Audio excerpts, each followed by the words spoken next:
Olá, queridos amigos do Evangelho da Noite. Vamos dar então início ao nosso culto do dia 22 de julho de 2021? Vamos dar com uma página do Vinha de Luz, que é a lição 102, que tem um nome interessante de Atribulados e Perplexos. Em tudo somos atribulados, mas não angustiados. Perplexos, mas não desanimados. Paulo escrevendo na sua segunda carta aos Coríntios, capítulo 4, versículo 8. Desde os primeiros tempos do Evangelho, os leais seguidores de Jesus conhecem tribulações e perplexidades por permanecerem na fé. Quando se reuniram em Jerusalém, recordando o Mestre nos serviços do reino divino, conheceram a lapidação, a tortura, o exílio e o confisco dos bens. A lapidação é ser apedrejado.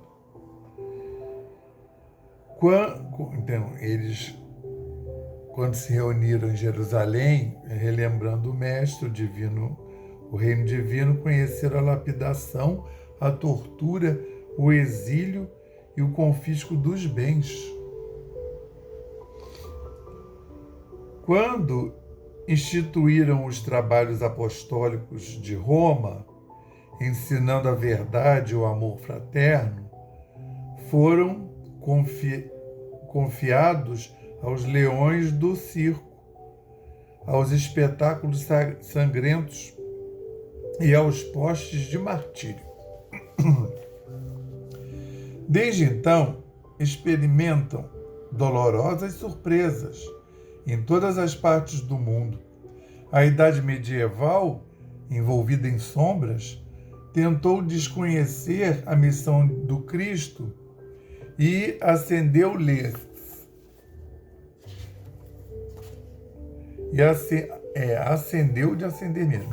acendeu-lhes fogueiras, conduzindo-os, além disso, a tormentos inesperados e desconhecidos, através dos tribunais políticos e religiosos da Inquisição.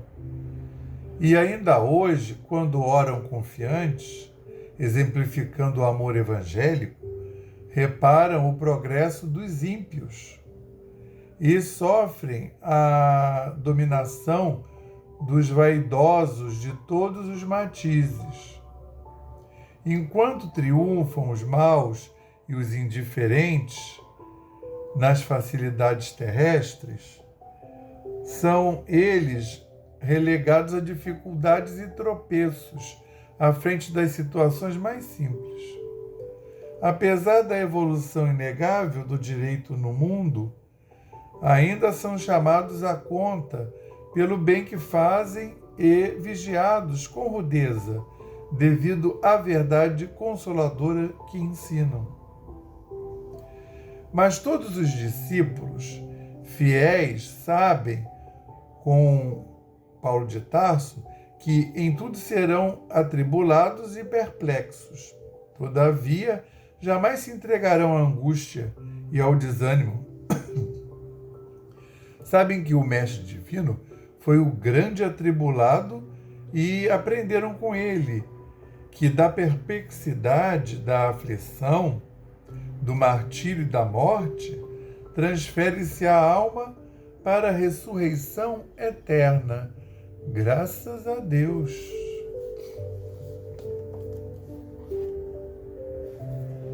Graças a Deus.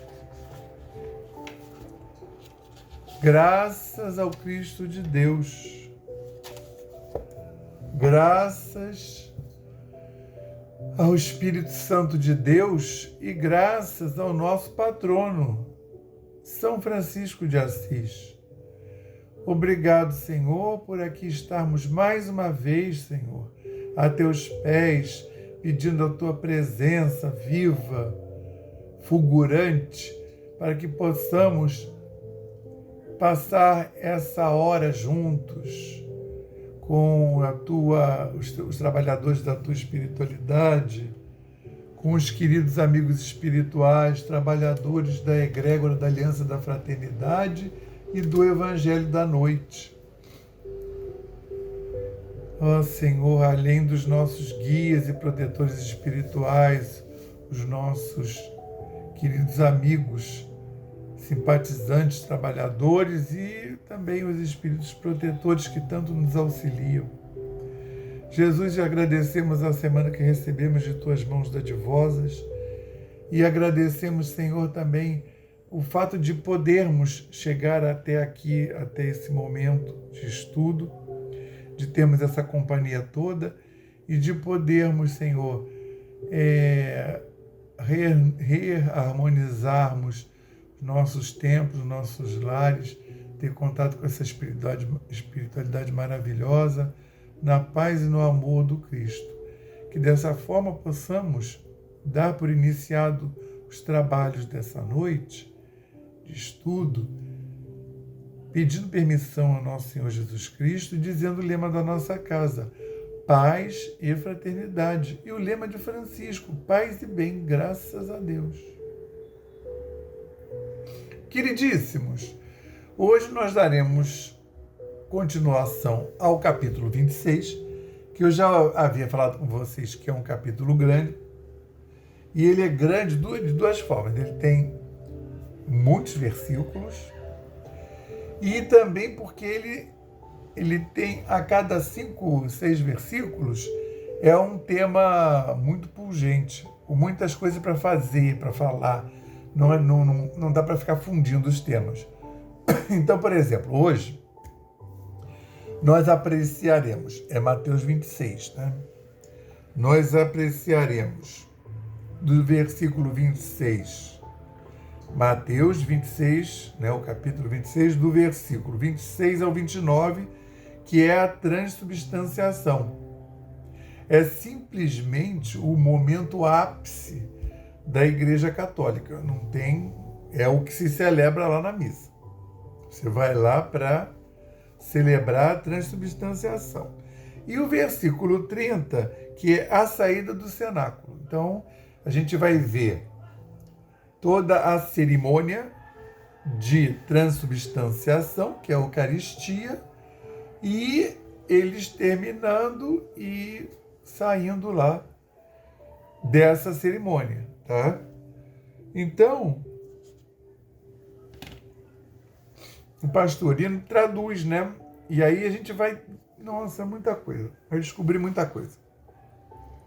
Estando eles a comer, tomando Jesus um pão e tendo abençoado, partiu e deu aos discípulos, dizendo: tomai, comei, isto é o meu corpo.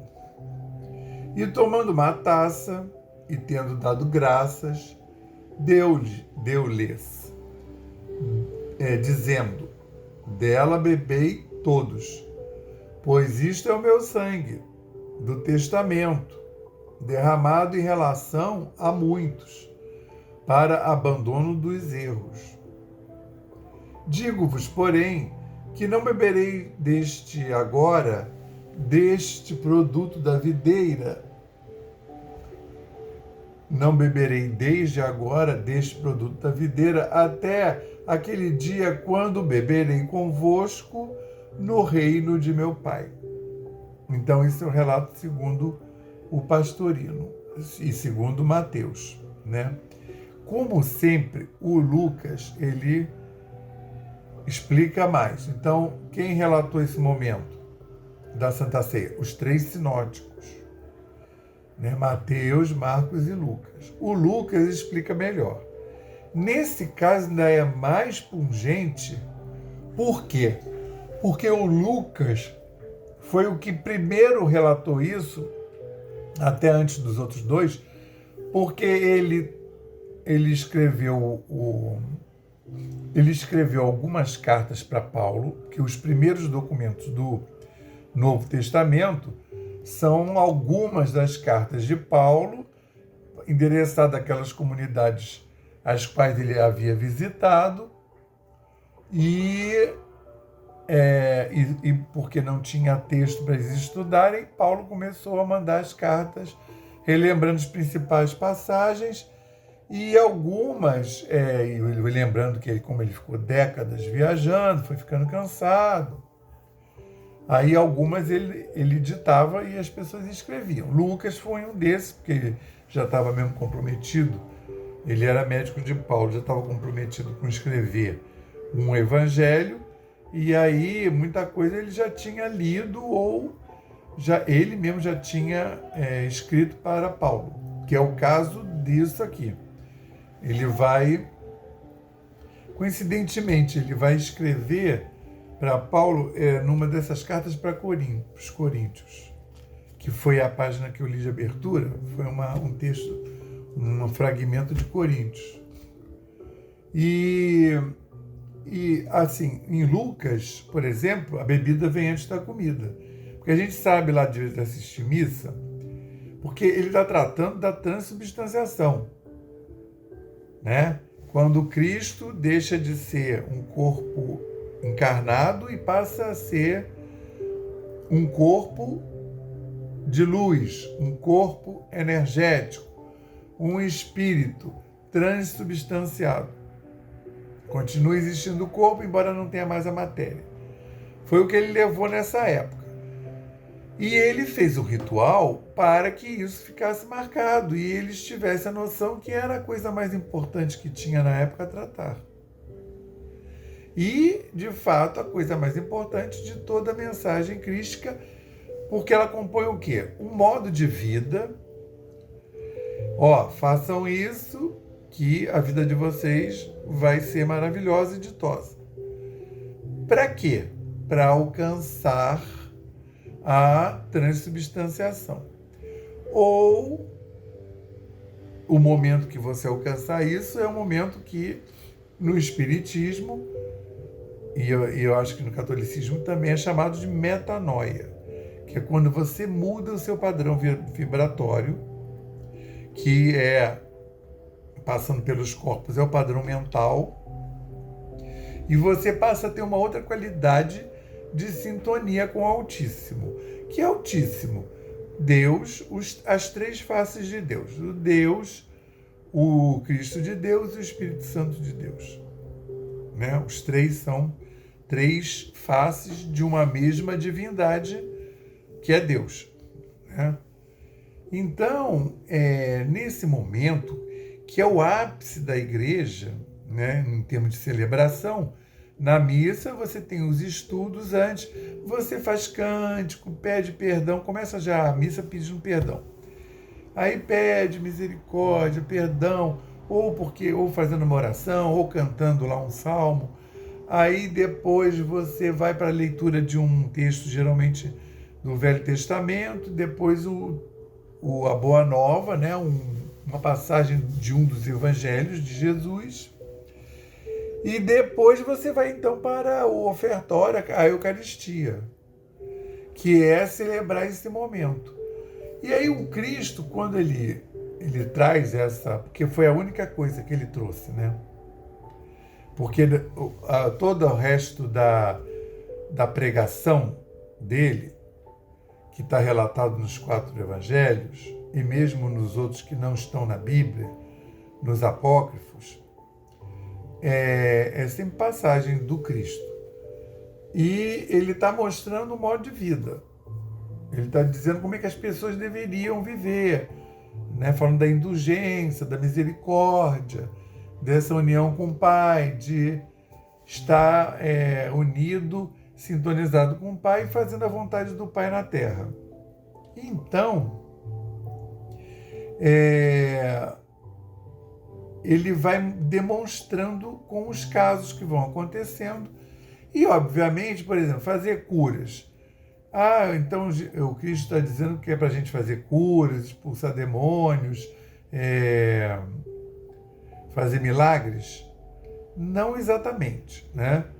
A gente sabe que dentro do trabalho espírita, a gente não expulsa demônio, até porque não tem essa categoria dentro do espiritismo, né? Isso é uma coisa da Igreja Católica e dos evangélicos, né?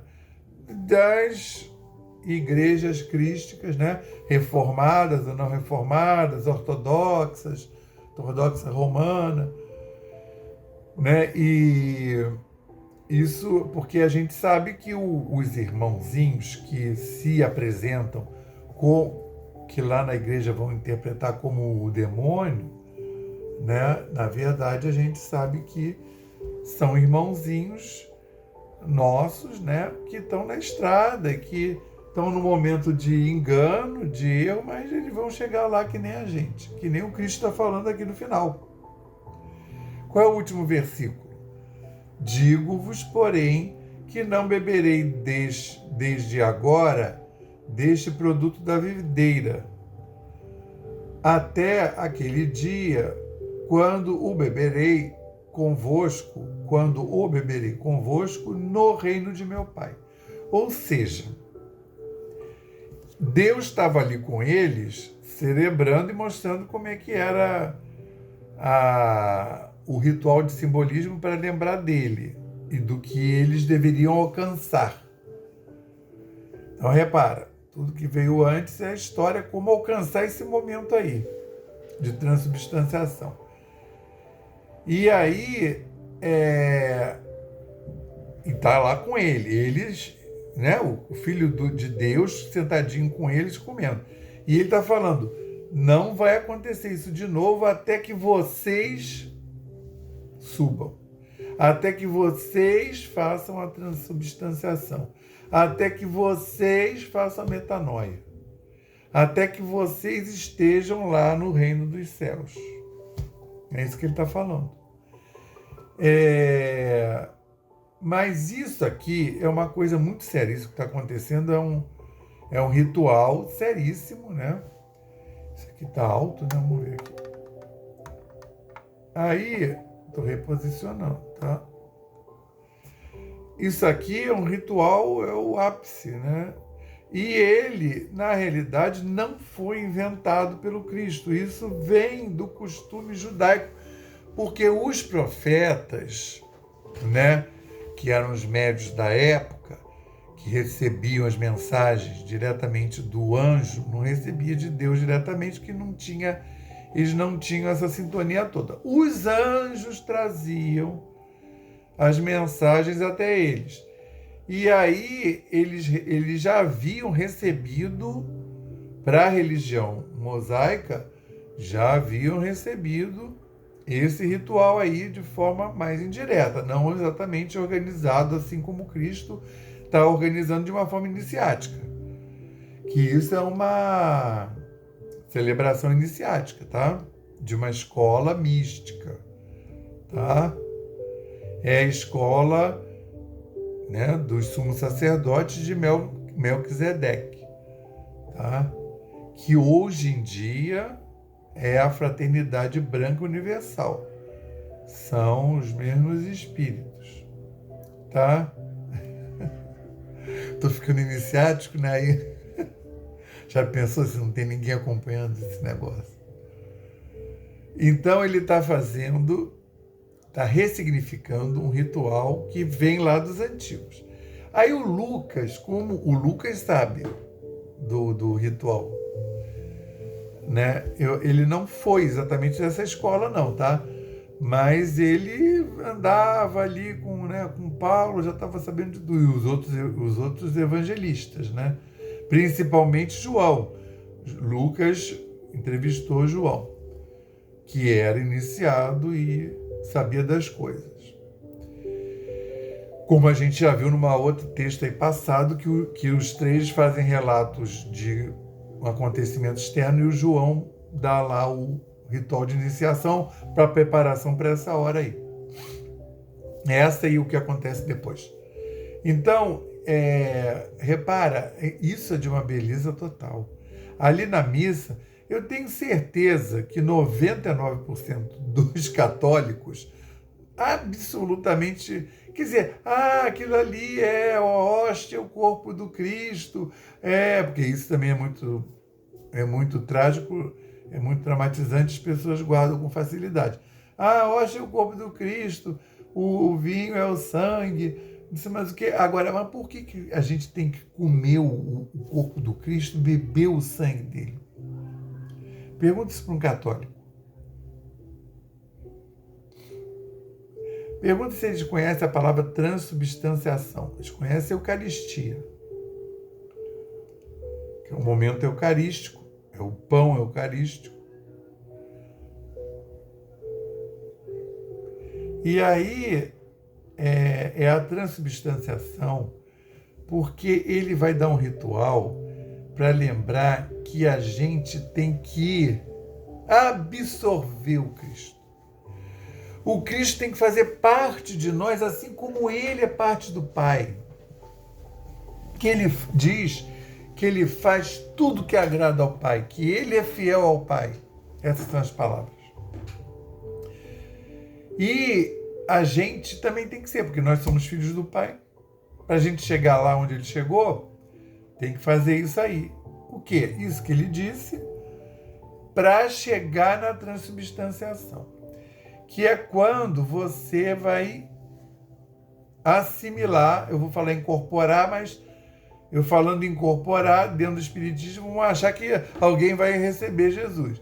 Vai assimilar Jesus, mas como é que é isso? Vem de fora para dentro? Não. É o Cristo, teu Cristo interno tem que aflorar, vir de dentro para fora e se unir com o Cristo cósmico universal, como o Cristo está fazendo. É esse Cristo que a gente conheceu, de nome Jesus, que a personagem que encarnou aqui era Jesus, né? Yoshua, Yeshua, Jesus. E aí você vai mudar o seu padrão vibratório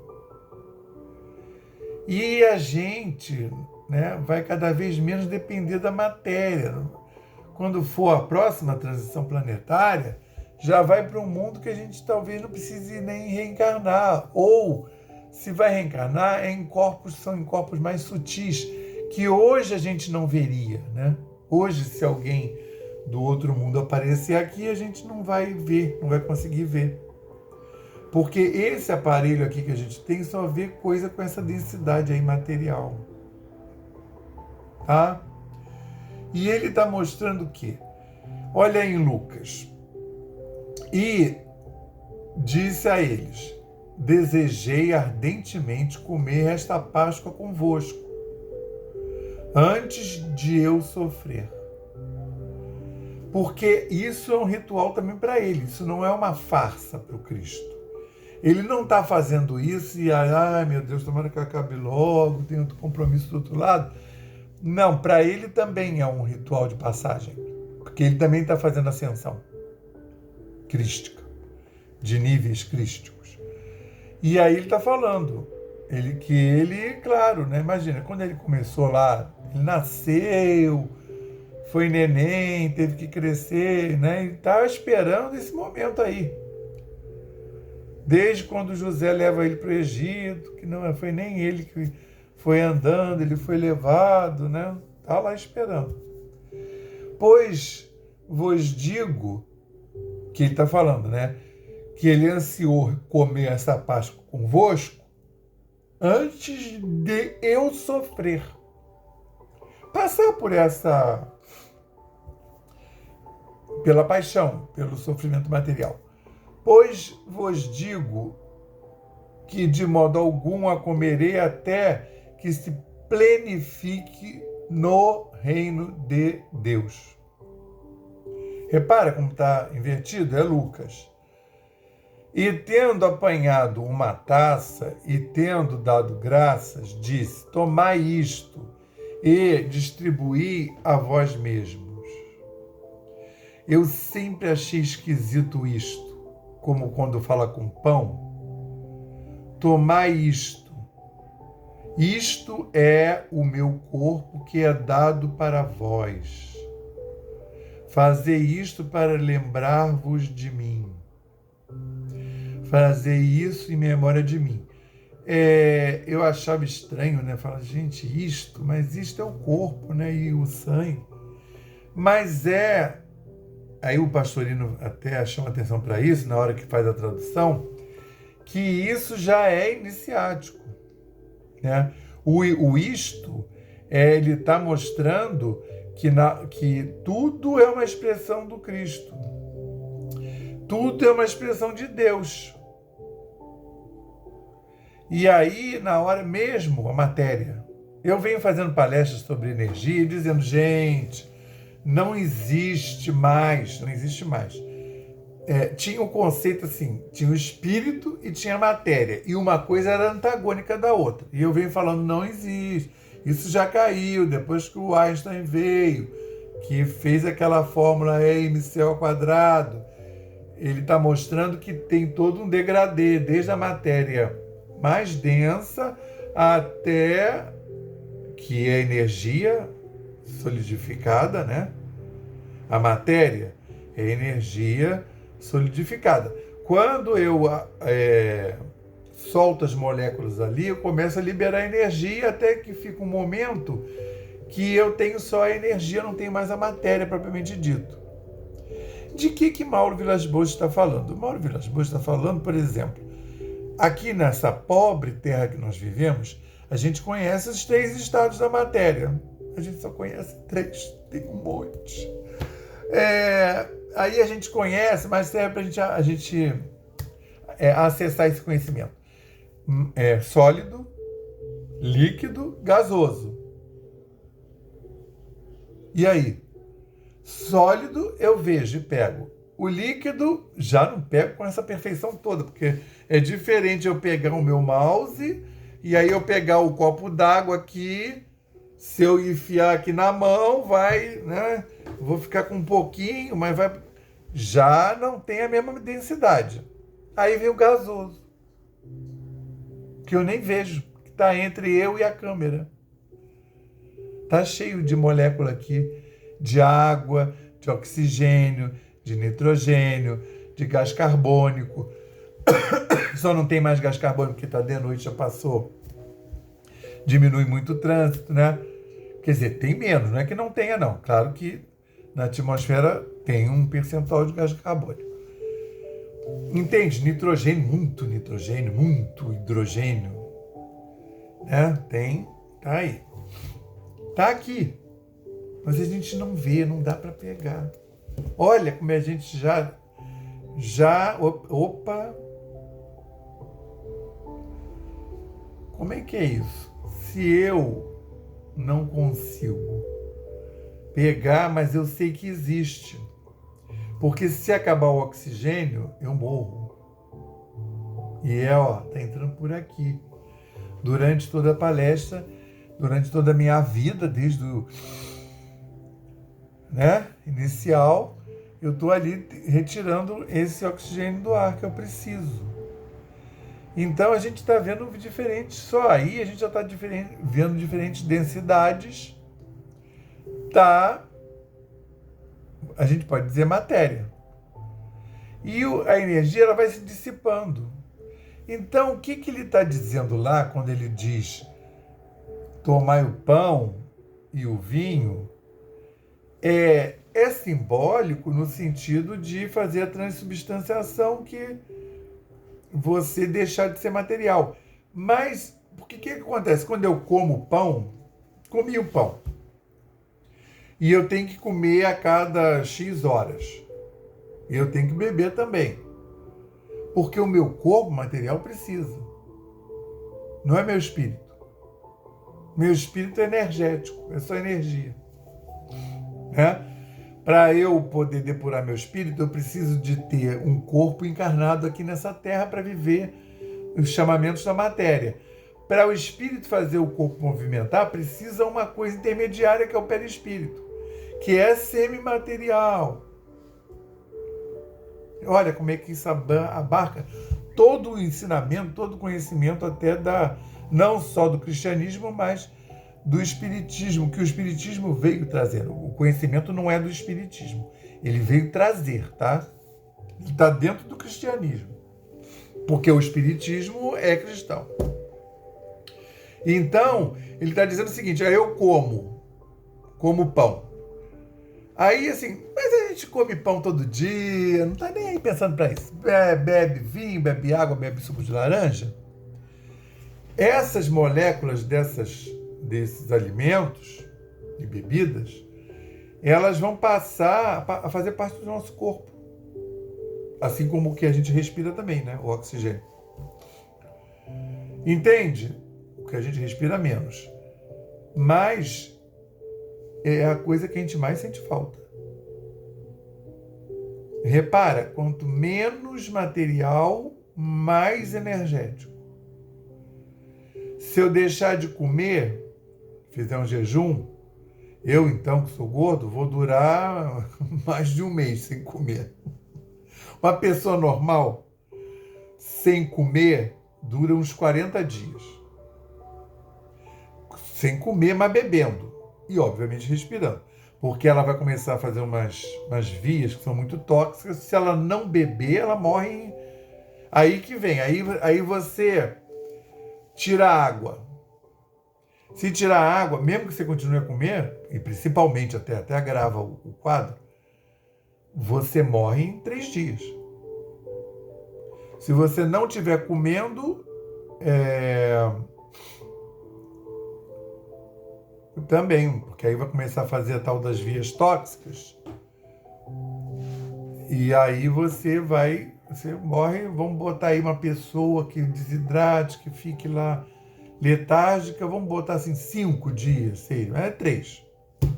5 dias, 6 morreu sem água, desidratado. E você vê que tem gente que morre desidratada bebendo água. Só de beber pouco já é suficiente para matar. E sem respirar. Quanto tempo dura? Minutos, né? Então repara, quando as religiões orientais falam do prana, prestar atenção quando você toma o ar e aí você exala. Isso é uma alimentação. E ela é mais fundamental do que a água e do que o sólido. E agora a gente está na Eucaristia, na transubstanciação. Ele está dizendo que quando você comer aquilo ali, as moléculas daquilo vão passar a fazer parte do seu corpo. E vão mesmo, isso não é metáfora, não. O líquido, ele entra em você. Tanto é que depois ele sai levando o que não... O xixi é o fruto do metabolismo que leva as moléculas e os seus resíduos metabólicos que não foram usados, que o teu corpo não tem o que fazer. Tá? Assim como quando você defeca, é o resto da matéria que você não absorveu.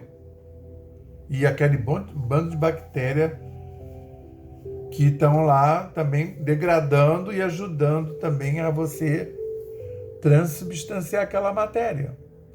E aí, uma boa parte do que você comeu, aquelas moléculas vão entrar em você e vão se tornar suas moléculas. E vão fazer parte do seu corpo. Isso, como muitos ciclos na natureza tem 2000 anos, isso não está escrito num pastorino não, tá? Isso aí esse é um aporte que eu estou fazendo. Por exemplo, do carbono, que faz o esqueleto das moléculas, por exemplo, é de aproximadamente 2000 anos. Isso quer dizer que, nesse momento, a gente está vivendo a atmosfera de 2000 anos atrás. 2000 anos com erro, né? Para baixo, para cima. Se a gente puser um erro aí de 1%, dá 2020. 1%. Se puser um erro de 2%, vai dar 200 anos. Então, para mais e para menos. Um erro de 10%. né? Daria 200 anos, botando 100 antes e 100 depois, de 2000. Então, o que eu estou dizendo? Que, por exemplo, muitas das moléculas que integraram os corpos dos dinossauros, por exemplo, elas já passaram pela gente ou até estão integrando nosso corpo. O dinossauro morreu e aí ele foi sendo degradado pelo ambiente, as moléculas dele foram para a Terra. Ali nasceu uma planta que, para se sustentar, pegou os nutrientes da Terra, que fizeram parte do corpo do dinossauro. Estou falando da matéria. E aí essa planta foi comida por os mamíferos que estavam aparecendo. Aí, assim, não é exatamente a mesma, porque essa matéria fica ciclando, mas com certeza muitas moléculas nossas já integraram o corpo de dinossauro.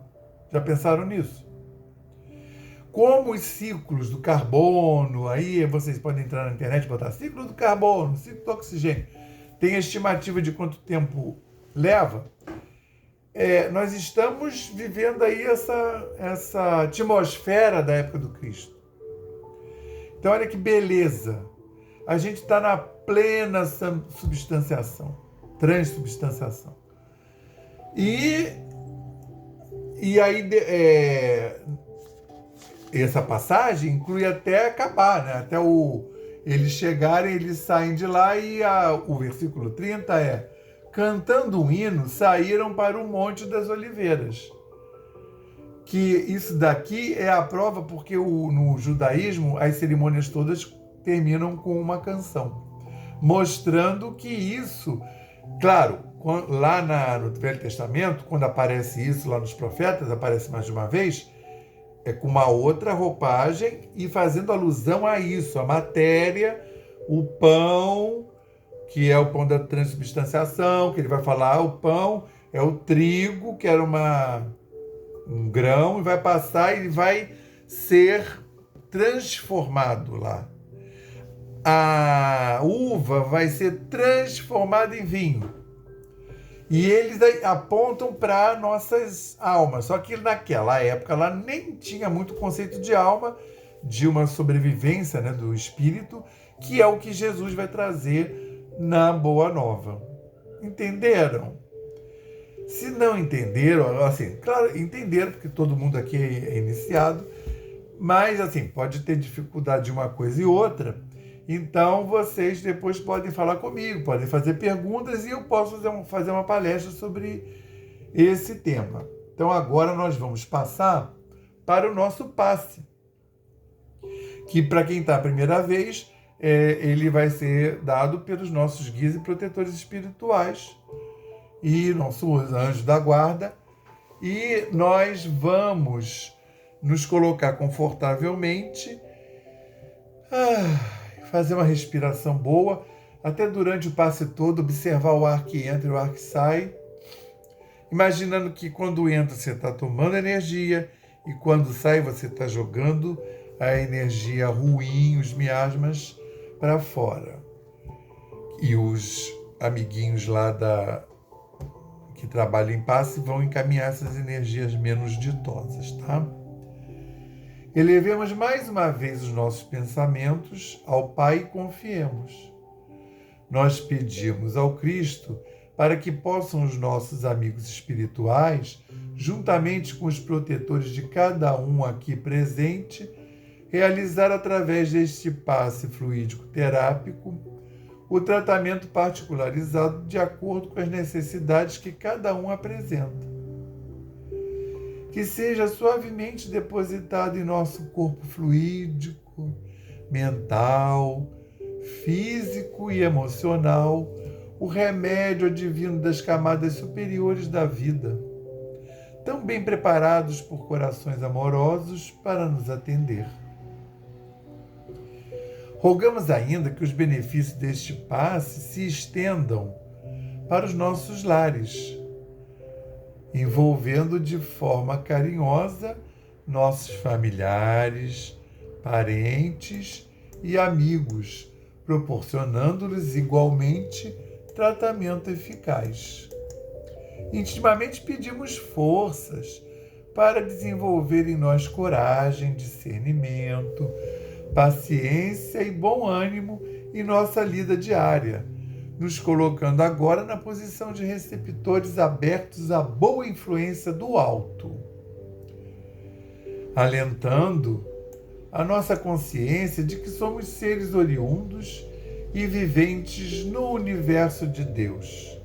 Agradecemos a nossa coexistência com o nosso próximo e a atual reencarnação que nos colocou em contato com os elementos indispensáveis às nossas necessidades de evolução, rogando inspiração para que possamos aproveitar a oportunidade da mesma para exercitar o perdão e a busca sincera pela harmonização íntima, sem deixar de atender aos reclames da lei de progresso e evolução. Finalmente, pedimos equilíbrio moral e emocional, inspiração nos padrões do Evangelho para que possamos solucionar com os nossos esforços os problemas que nos envolvem. Resignação positiva sem estagnação, compreensão para agir com amor-ação sem ser subserviente, proteção, forças para manter a vigilância e disposição para realizarmos a nossa reforma maior. Graças a Deus. Graças ao Cristo de Deus e graças ao Espírito Santo de Deus. Graças ao nosso patrono São Francisco de Assis, à egrégora da Aliança da Fraternidade e do Evangelho da Noite. Os nossos guias e protetores espirituais, individuais e de família, e anjos guardiões. Jesus, queremos te agradecer muitíssimo mais essa oportunidade de estarmos em contato com a tua palavra e pedimos, Senhor, para que os nossos lares tenham sido sanitizados, tenham recebido também essa vibração maravilhosa e essa limpeza da equipe espiritual do Evangelho da Noite. Jesus, que nós possamos ainda mandar um quanto de energia para a saúde do planeta e para a transição planetária, Senhor. E rogar por essa pátria maravilhosa, o Brasil, para que ela possa ser abençoada e receber essas bênçãos através da espiritualidade e da influência que essa espiritualidade possa, Senhor, influenciar as mentes e os corações destes governantes, dessas pessoas que estão em posição de mando. Jesus Cristo, para que elas tenham misericórdia e comiseração de nossas almas, de nosso lindo país, Senhor Jesus. Que elas possam fazer o certo. Abençoa os outros núcleos familiares ligados a nós, quer por consanguinidade ou pelos laços do amor e da vibração. Dessa forma, Senhor, pedimos a tua permissão para dar por encerrado os trabalhos da noite de hoje, dizendo o lema da nossa casa, paz e fraternidade. E o lema de Francisco, paz e bem, graças ao bom Deus.